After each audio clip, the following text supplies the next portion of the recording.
C'est un poumon vert dans la ville. Une grande page de l'histoire économique de Châteauroux s'est déroulée là. Dédié aux manufactures de draps, le parc Balzan s'étend sur 49 hectares le long de l'Indre. Il renferme des bâtiments témoins de la splendeur passée d'une famille, les Balzan, auxquels son histoire est intimement liée. Mais il est aussi depuis 20 ans un quartier en forte mutation qui abrite l'éco-campus de Châteauroux.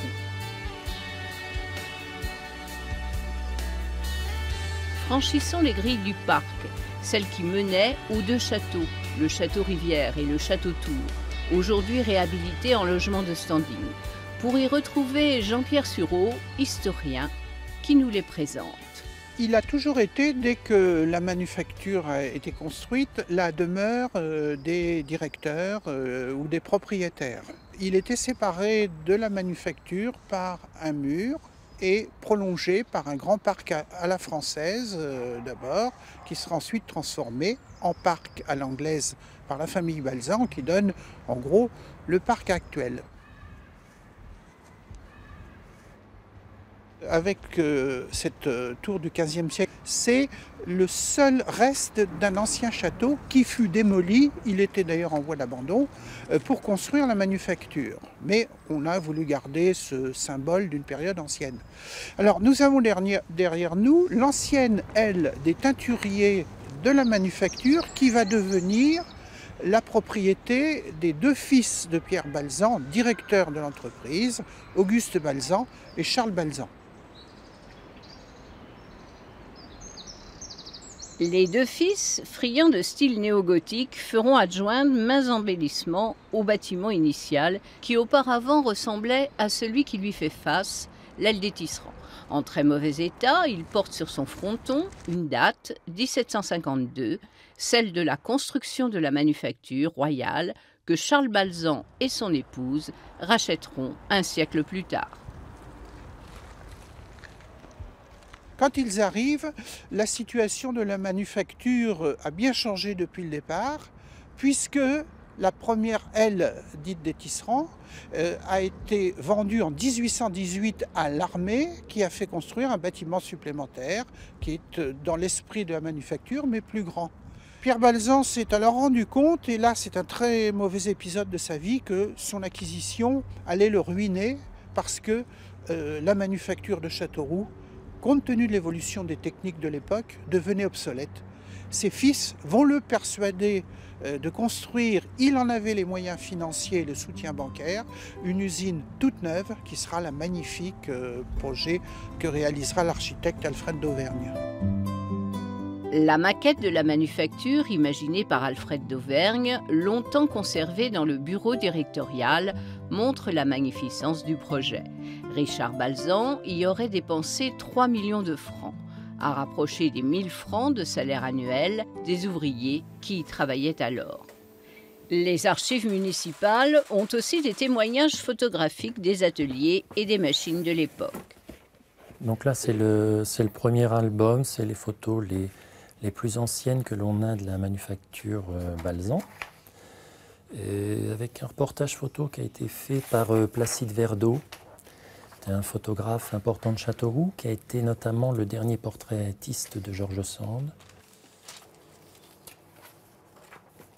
Et là, on voit que l'état des machines est presque neuf. On voit toute une machinerie en très bon état. Ce sont des clichés d'à peu près On est 20 ans, 1883, donc on a à peu près une vingtaine d'années après l'ouverture de la manufacture. Et on a un autre reportage photo qui a été réalisé pour les 50 ans de l'entreprise en 1910 par un autre photographe. Donc Jules Dorsan, où là, le parti pris du photographe est de montrer d'abord une vue générale du site de l'entreprise et de décliner son reportage pour expliquer, depuis l'arrivée des laines, tout le processus de fabrication du drap, atelier par atelier. Au plus fort de la production, on était à 1500 personnes. Donc c'est quand même une des grandes manufactures de France, hein. La plus moderne? Sans doute, oui. En 1860, lorsqu'on crée cette entreprise nouvelle, on est dans ce qu'il y a de mieux à l'époque. Il aura fallu à peine plus d'un siècle pour que l'usine flambant neuve devienne à son tour obsolète, les bâtiments s'adaptant mal aux modifications des stratégies industrielles. Une nouvelle usine est construite à la campagne, sonnant le glas de l'histoire industrielle du site, qui vit la naissance du fameux bleu horizon, le drap utilisé par les armées françaises pendant la Grande Guerre. Pendant près de 30 ans, le site restera en déshérence. Vendu à la ville de Châteauroux en 1988, le parc, ses dépendances, les châteaux, les ateliers de part et d'autre du bâtiment de l'horloge vont devoir trouver de nouvelles utilisations.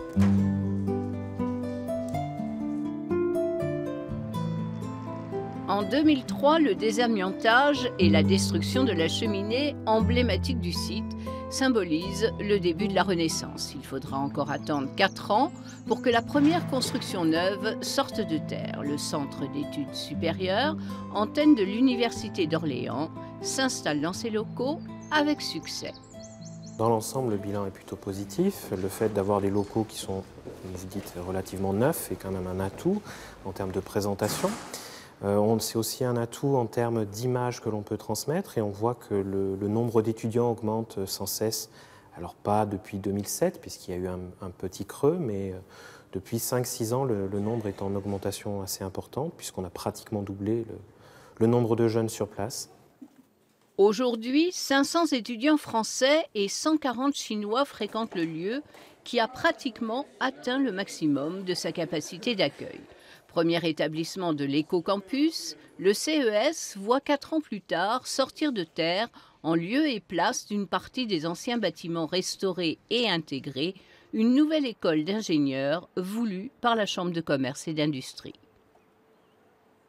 Nous avions donc ce manque d'offres et l'idée, dès 2002, est venue avec le bureau de la Chambre de commerce qu'il fallait que nous recherchions des partenariats afin de créer une école d'ingénieurs. Mais notre demande très spécifique, nous voulions une école d'ingénieurs par apprentissage. Nous avons regroupé toutes les formations supérieures que nous avions à la Chambre de commerce. Nous sommes le CFA interconsulaire le plus important dans la région Centre-Val de Loire. Nous avons créé l'éco-campus. L'éco-campus qui est en fait un outil de communication qui regroupe 12 établissements. Nous offrons 47 diplômes et nous avons 2300 étudiants. Donc cet éco-campus permet à tous les établissements du département de l'Indre qui font de la formation supérieure de venir nous retrouver parce qu'on voit bien que lorsque nous sommes regroupés, nous avons de la lisibilité et nous pouvons parler tous d'une même voix. Fédérer et mutualiser autour de projets pour pallier la petitesse du territoire est devenu une seconde nature sur l'éco-campus. Nous voulons équiper tous les établissements sur l'éco-campus de visioconférences immersives. C'est une nouvelle technologie qui existe. Les collectivités me font confiance sur ce projet. Nous avons déjà un cahier des charges qui se dessine. Et nous voulons absolument que cette fracture territoriale qui existe soit comblée par le numérique. En tout cas, nous avons beaucoup d'espoir sur ce numérique. Les locaux d'HEI accueillent depuis 3 ans le Fab Lab, baptisé Berry-Lab 36. Une structure ouverte à tous, l'association compte 90 membres et 6 Fab managers. On a évidemment les étudiants qui pratiquent et mettent en pratique leurs connaissances dans cet atelier. On a des gens qui viennent le soir pour développer des pièces, pour comprendre comment marchent les imprimantes 3D, la fonction du numérique dans ces domaines-là. On va progresser encore dans le niveau d'équipement de cette association en ouvrant un Tech Lab avec des machines beaucoup plus importantes qui vont permettre de faire des pièces beaucoup plus grandes et qui permettent à des entreprises de venir tester leurs produits. Donc on s'inscrit dans les programmes de l'usine du futur et des programmes d'innovation que l'on met en place avec le Conseil régional Centre-Val de Loire. Dans les prochaines années, le rôle de pôle d'enseignement, de formation et de développement du numérique du parc Balzan devrait encore s'accentuer. Nouvelle réalisation qui débute, la Cité du numérique, qui permettra de redonner au bâtiment de l'horloge une seconde vie. L'objectif de l'opération, c'est d'installer ici, sur l'éco-campus, tout un tas d'activités, d'équipements qui viennent compléter le centre de formation, le campus de la Chambre de commerce et d'industrie, le centre d'études supérieures de l'Université d'Orléans, avec des activités annexes, donc un centre aquatique Balzanéo, et ici, derrière moi, dans le bâtiment qu'on appelle le pavillon de l'horloge, une cité du numérique qui accueillera une pépinière d'entreprises développée sous le label Village by CA par le Crédit Agricole, et un amphithéâtre, un auditorium de 400 places qui lui servira à l'ensemble des sites et des établissements d'enseignement de l'éco-campus. Livraison prévue fin 2019, premier trimestre 2020. Mais les ambitions pour la dynamisation du parc Balzan ne s'arrêtent pas là. D'autres réalisations vont s'enchaîner au cours des prochaines années. Quand nous aurons fini la réalisation de la Cité du numérique, nous aurons fait à peu près les 2/3 de l'usine Balzan. Il nous restera un tiers dans lequel s'installera après 2020 l'école d'infirmières, l'IFSI, l'Institut de formation aux soins infirmiers, plus 2 maisons de maîtres sur lesquelles nous cherchons une vocation et plutôt un porteur de projet et où nous verrions bien une activité dans le domaine de l'hôtellerie et de la restauration. Voilà, plutôt haut de gamme dans un environnement qui s'y prête. Il aura fallu aux municipalités qui se sont succédées une réelle volonté de transformer le quartier Balzan pour le faire entrer de plein pied dans le XXIe siècle. Il y a déjà 30 ans que la ville de Châteauroux est propriétaire de ce site. Les projets ont mis du temps à arriver, mais les opérations étaient lourdes. Il fallait déjà désamianter, mettre en sécurité, trouver la vocation, investir de l'argent, beaucoup d'argent, trouver des aides. Rien que l'école d'ingénieurs a coûté près de 15 millions d'euros. La Cité du numérique va coûter aux environs de 6,5 millions d'euros. Et à chaque fois, c'est beaucoup de travail en amont, beaucoup de fonds à mobiliser. Aujourd'hui, on estime encore à une dizaine d'années le temps nécessaire pour qu'on puisse réhabiliter l'ensemble du site. Au cours des prochains mois, un nouvel équipement pris en charge par la communauté d'agglomération et dont la construction va débuter prochainement devrait apporter une nouvelle notoriété au lieu. Balzanéo, le centre aquatique, va en effet s'installer à proximité du campus. L'écoquartier voulu est résolument tourné vers la jeunesse et l'entreprise, mais loisirs et détente font aussi partie de l'ADN du lieu. Ici, visiteurs, étudiants, habitants du quartier et promeneurs s'y côtoient.